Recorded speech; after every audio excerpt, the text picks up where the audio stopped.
4, 1, 2. I hope it's alright now.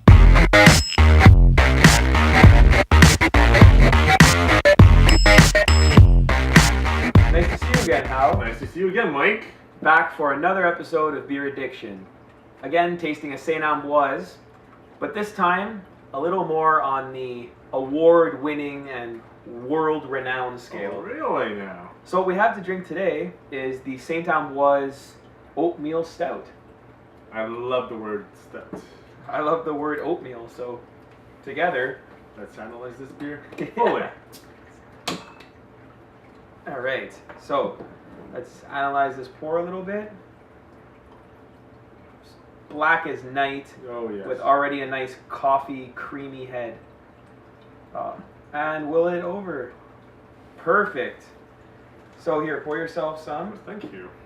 and I'll just go in for give myself a little bit of that lovely oatmeal smell that I love. Completely black. And using the tasting glass, I get a much nicer view of the actual color of the beer because it's a lot less dense. It's much thinner than any of your normal pint glasses. So you put it up to the light and you can really see whether a stout is indeed black or just very dark red. And as we can both see, this is black. Black as night, as you said. Yeah, because, you know, for many reasons. I mean, they obviously use enough grain to cover up any residual red or a lack thereof black. But also, because it's an oatmeal stout, it's just a lot thicker of a beer. And I think that has to do with the fact it's not, there's no, you don't expect to see through an oatmeal stout. No. So in terms of smell, definitely get an oatmeal, like a roasted, a very lightly roasted oatmeal smell, typical of a stout. I think I breathed in some beer now. Oh, it's that good. It's that good. Well, after analyzing the smell, I can say that it smells really metallic. It smells metallic. Metallic to me. It smells a bit like iron, don't you? Think so? I definitely get the iron. I wouldn't have picked that up, but yes, there is definitely an iron smell to that. There's something that I always find in the stouts. It's the intensity of the iron smell. There's always this small metallic hint. Yeah. Well, that goes with the saying, people say a stout's a meal. Instead of having a piece of red meat, you can go with the stout. So the head, my glass is completely laced just around the side, so we can see that there's a lot of body to this beer. It's only a 5% stout, but there is lacing indicating that there's definitely a lot to this beer. The head retention in this glass isn't great. I know that in others it's much more, it's a lot better head retention in this beer normally. But still, just seeing this nice coffee-like creamy layer is just beautiful. That's what you want to see in a stout. So good. Let's go in for a little bit of taste. Cheers.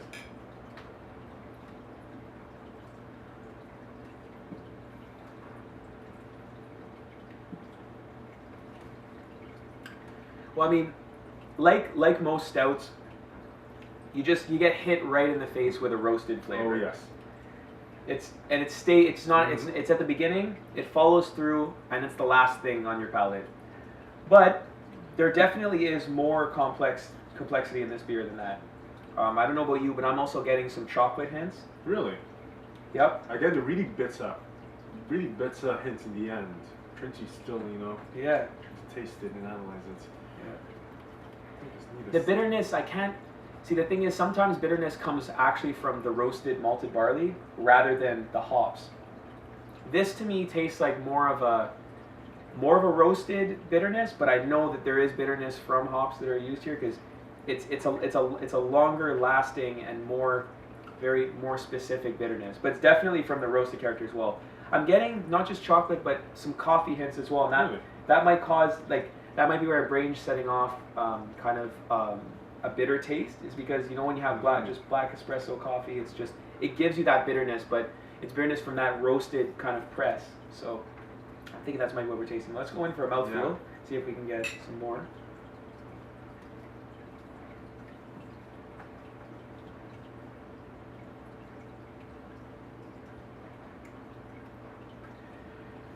It's so creamy. It's so creamy. I mean, I'm assuming that has to do with the oatmeal. When I've used oatmeal in the past, it really gives it gives a body to the beer on its own. It gives the beer with a lot more of it almost like it hugs the carbonation in a way that forces it to not be aggressively carbonated and forces it more as if it was on nitrogen. I feel like they complement each other like that. Oh, yes, I can actually, like, the second time I played it around in my mouth, and all I got was, like, this really creamy texture. It's just really, like, actually, come to think of it, after the bubble settles down, you do get a bit of that coffee. You do get a little bit of it, and that's maybe where the bitterness is coming from too. Yeah. That has to do, with all the grains uses, the roasted grains, chocolate. Not exactly sure if they use something like black patent in this beer. I would assume that they do use a barley that would add that much color to the beer, because in my experience, it takes more than just roasted and chocolate malt to get this midnight black color. But then again, I don't know. It's a secret, so we can only taste and we can admire. Yep. So overall, what are you giving this? Well, I've drank a lot of stouts, and just by analyzing its color, you can see its quality. So I'm going to give it, again, a 4.5. I'm going to have to agree and go ahead and give it a 4.5 as well, simply because the same thing you said, and secondly because this beer actually got me to move over to the darker selection. Really? Before this beer, I was completely one of those I don't drink stout people. And through learning and growth and this beer, it really broadened my palate. And I can always go back to this and appreciate it. So, thanks, Hal. Thank you, St-Ambroise. Thank you. And cheers. Cheers. See you next time. Beer Addiction.